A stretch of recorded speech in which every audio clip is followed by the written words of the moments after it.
Alright guys, it's time for a old school unboxing and setup. I just got the PYXIS 6K. It's in from Blackmagic.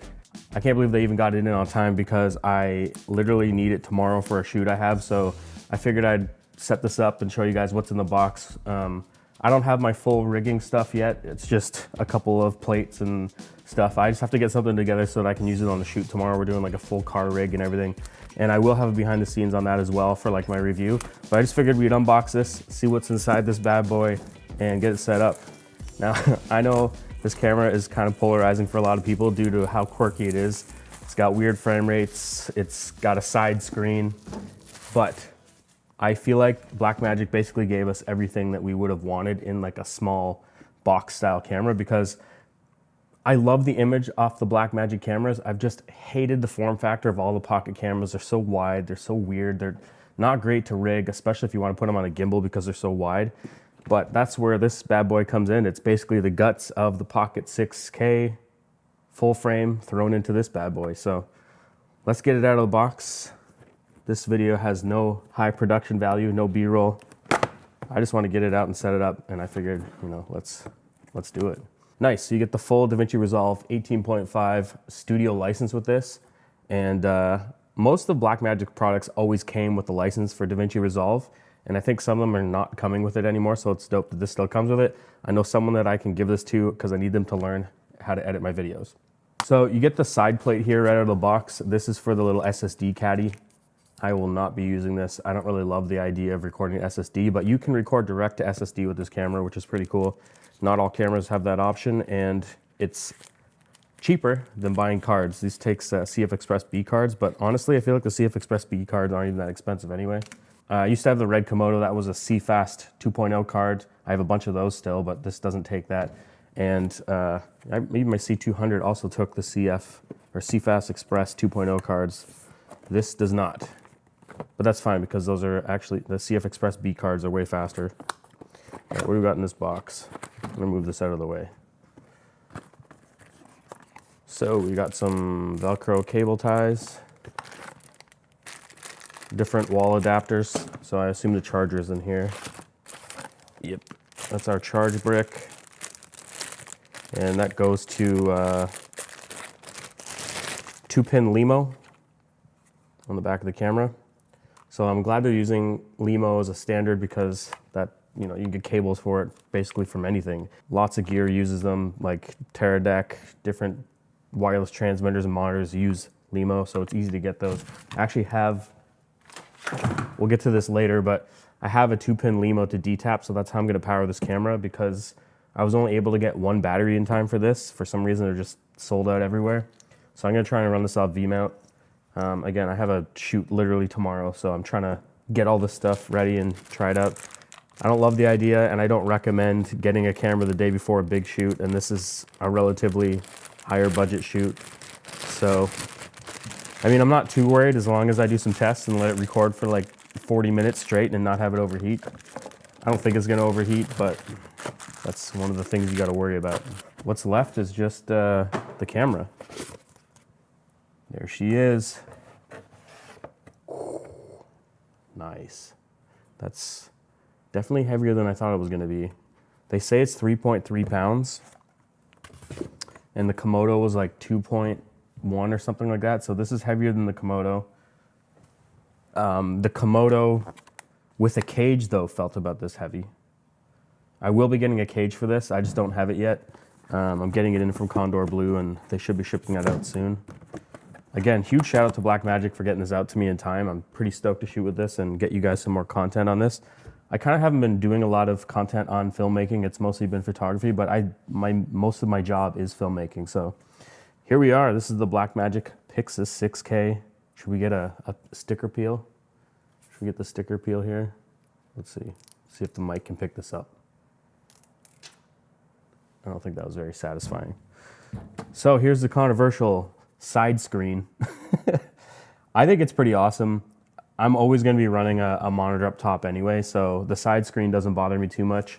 I think it's kind of cool that if you needed to, you could, obviously all your settings are going to be changed on here. The Blackmagic UI is awesome, and you literally make all your changes here. I guess we'll go around the camera, so I'll start on this side. This is the side plate. You've got 2 1/4-20s and 1 RE locking pin style. Now this whole plate can be removed. There's 4 bolts that hold this on. Take that off and you can put tons of different side plates. This camera's gonna have so many side mounts and cages and configurations. It's gonna be pretty crazy. These are meant to be fully rigged out, and that's why Blackmagic made this. There's mounts all over the thing. So again, side plate here can come off. You can put on different side plates. Condor Blue has one, Shape has one. There's just a whole bunch of companies that are coming out with different plates and stuff like that. Now looking at the front, this is the L mount version, and you can get the EF mount version and the PL version. The PL version is going to appeal to a lot of people, but the cool thing about the L mount version is that you can put adapters on this thing and mount basically any lens you want on this thing. I have a L mount to EF adapter with a built-in variable ND filter, and that's the issue with this camera, is it doesn't have any NDs built into it. So being able to have that adapter on the front there is kind of clutch. All right, still talking about the front here. So we've got our mini XLR input that does have phantom power, and that is going to be for mics. It would be nice if it was a full-size XLR, but you use an adapter. We got our USB-C output here, which is pretty dope. This is for the viewfinder or the new monitor they just came out with. I don't have it yet, but I will be getting that in. And that monitor has full camera control, the video feed, and powers the monitor all through USB-C, so that's pretty sick. And that's it. That's all you see on the front and the big 6K badge, full frame. Let's pop that sensor back open again because it was looking pretty cool. It's got a OLPF on the front of it there. So, top of the camera, 1/4-20, 1/4-20, 1/4-20, 1/4-20, 1/4-20, 1/4-20, 3/8, 3/8, 3/8. There's gonna be so many top plates and ways to configure and put mounts on this camera. It's gonna be pretty awesome. The venting is wide open on this camera, so you can see the heat sink and everything down inside there. It's gonna be open to the elements, so if it rains, I don't know what to tell you. Now on the Komodo, it was through the side, and I feel like they had it sealed, and if the rain came down, it wasn't gonna go into the actual camera, but Blackmagic put the vents on the top, and the big fan is in the bottom. So on the bottom, we got 7 1/4-20s and another 3/8, 3/8, and it has little rubber feet. It's kind of a different thing. It's not flat, it's flat on the bottom for whatever reason. I don't know if you can see that there. But that's fine. I'm gonna probably put a bottom plate on this and a top plate and a handle. And then when my cage comes in, the cage is going all over the whole thing. But for now, I just need a top and bottom plate. Need something. All right, so that's bottom, top, this side. Let's look at the back here. So the I/O is pretty nice. There's no HDMI though, so you've got your SDI out, your time code. Those are both BNC, SDI, and then you've got your USB out, and that USB-C is just for going to an SSD. So if you want to record out onto an SSD.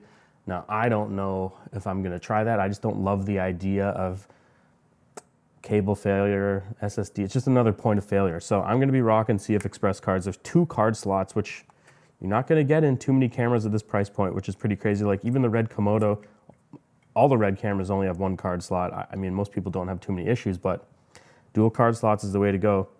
We've got our mic and headphone 3.5mm jacks. We got Ethernet, and then our 2-pin LEMO input, and this is 12 volt. Then of course the battery slot. So this thing takes a BPU battery, so same as like the FX6. I have 1. I only have 1. But like I said, I'm gonna try and power this off V-mount. All right, so coming around to the other side where all the stuff is. Oh, it's got a camera button. That's kind of cool. Maybe we take photos with this. And then the record button. That is the only record button on the whole camera. It would have been nice if they put one up front here. I love having a record button on the front and the side, but it is what it is. And then we've got our lock switch here.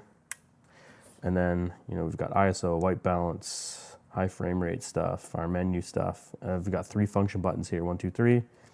And yeah, I guess we can power it on and go through the menu, and then I can throw on what I'm gonna do for my cage, my rigging.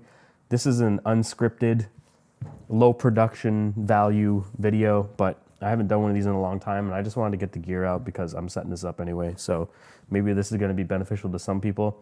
I watched a lot of unboxings and no one talked about the bottom and what is on the bottom because I was trying to find a plate for it. And what I ended up getting was plates for the Ursa Mini because I feel like the mounting point should be pretty similar. We really only need 2 up the middle. I don't really care about the edges. But yeah, let's get a battery in this thing, turn it on, and see what happens. All right, so I'm back with a couple things here. I brought a lens.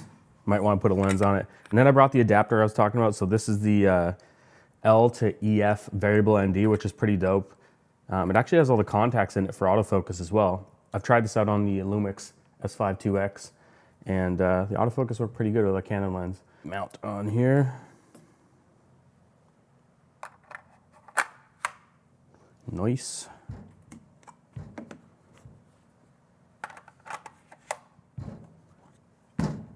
Oh, that just got front heavy.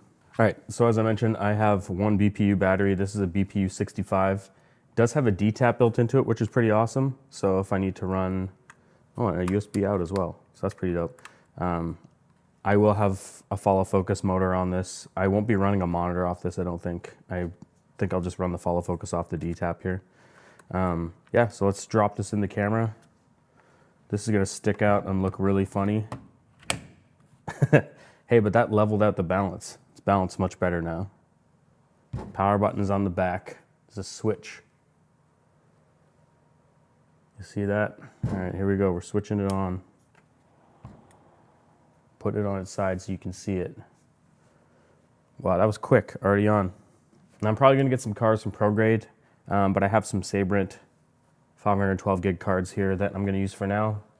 Well, I have no choice. I have to use them because the shoot's tomorrow. All right.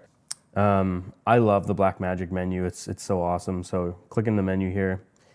We've got B-RAW, open gate. I didn't even talk about the frame rates or resolution. So this camera can do 6K open gate up to 36 frames per second. I know that's like a weird frame rate, but that would be divisible by 1.5 times on 24 frames. So if you're shooting 24 frames per second, you can slow it down 1.5 times. All right, so an open gate up to 36 frames per second, 6K DCI. This is where we're gonna get 48 frames per second, and that at least gives you a 2 times slow motion look for 24 frames per second. Now let's go in here and I'll show you that. So we've got 24 frames per second. We go to off-speed recording, and then we can put this up to 48, and I don't think we can go higher. Yeah, so just 48 frames per second. Now obviously having 60 frames per second would be nice, but you're only gonna get that in 4K. And so we can do 6K 241 in 60 frames per second, I believe. Yeah, but I really don't want to shoot in 241. I don't want that cropped look. So 6K 16:9 off-speed recording, 46 frames per second. That's why this camera's so quirky. Like it's so weird that those are the frame rates we're getting. Like, why couldn't you give us 2 more frames to make that 48? All right, so we've got Super 35, 4K DCI. I think 4K DCI and 4K 16:9 is also gonna give us 60 frames per second. Yes, so we can get 60 frames per second in 4K. We can only get 48 frames per second in 6K DCI and only up to 36 frames per second in open gate. I don't think this camera lets us shoot ProRes. That's another quirk. You can only shoot B-RAW and I think H.264. I could be wrong, but we've got our different compressions here. So 3:1, 5:1, 8:1, and 12:1. I will probably be just shooting 5:1. I feel like that's the sweet spot. It's kind of your like middle ground. I'm curious what kind of time we're gonna get at 5:1 compression here with this card. So we're gonna get 58 minutes. So that's basically an hour on a 512 gig card. Wait, was that in the slower frame rate? No, that is just 24 frames per second. If we do off-speed recording up to 48 frames per second, 29 minutes. So it just cuts it basically in half, which makes sense, double the frame rate. We've got our ISO control here, white balance. So it's nice you get a tactile button still for those, so your ISO and white balance, because I hate touch screens. To change ISO here, you'd have to touch that and change it.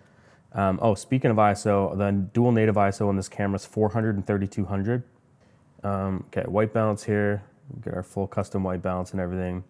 Iris, we have no control over because it's all manual here. And yeah, I've got the ND on actually. No, it's off now. So going back into the menu here, I got sidetracked by frame rates and resolutions here. If we go to the monitor, you've got our LCD control, so you can see all the different stuff you can display here, focus assist, clean feed. I love this UI, it's so amazing. SDI, this will be all the things you'd send out to the SDI, and then EVF, which I probably won't be getting for this camera. I love how they show it on the box with the EVF, but you don't get the EVF, you have to pay for that extra. Audio controls. So we've got our sources here, camera left, camera right, mono, and our XLR. So that means the camera has 2 built-in mics. Oh, and then our 3.5 millimeter in. This has lots of little options. That was the issue with the Komodo I didn't really love because you didn't really have any options.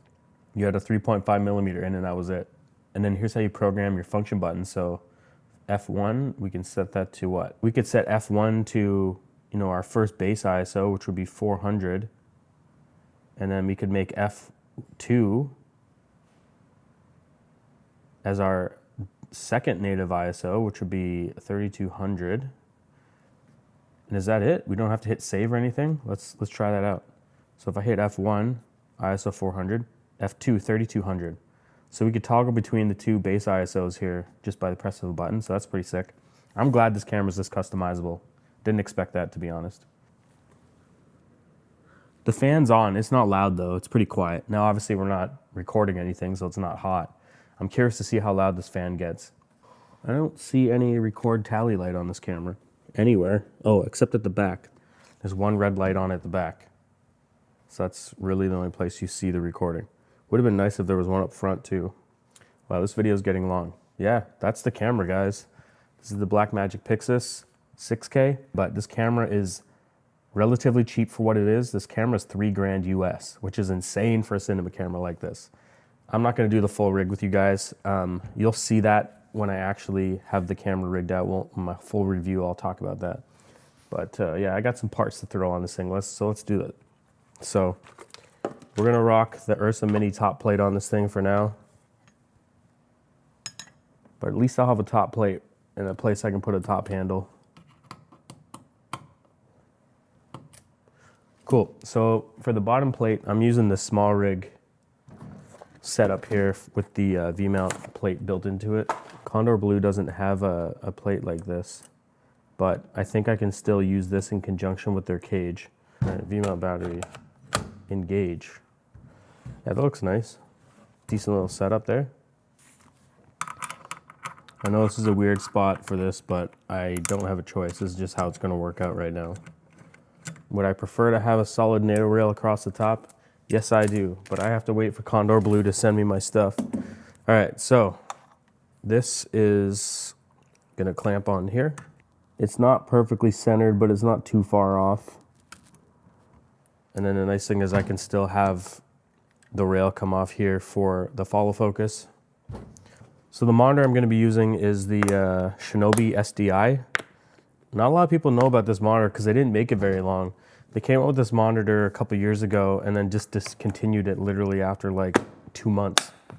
But this is my favorite monitor. It's the lightest monitor, so it's the Atomos Shinobi SDI. So it has SDI in, out, and then HDMI in. Now I like having my monitors on these quick release things because if I want to go from gimbal to sticks, again, this just slides on and off quick. So there's the monitor. I obviously don't have the follow focus motor on here. That'll add a little bit more frontal weight. But there's what the camera's looking like.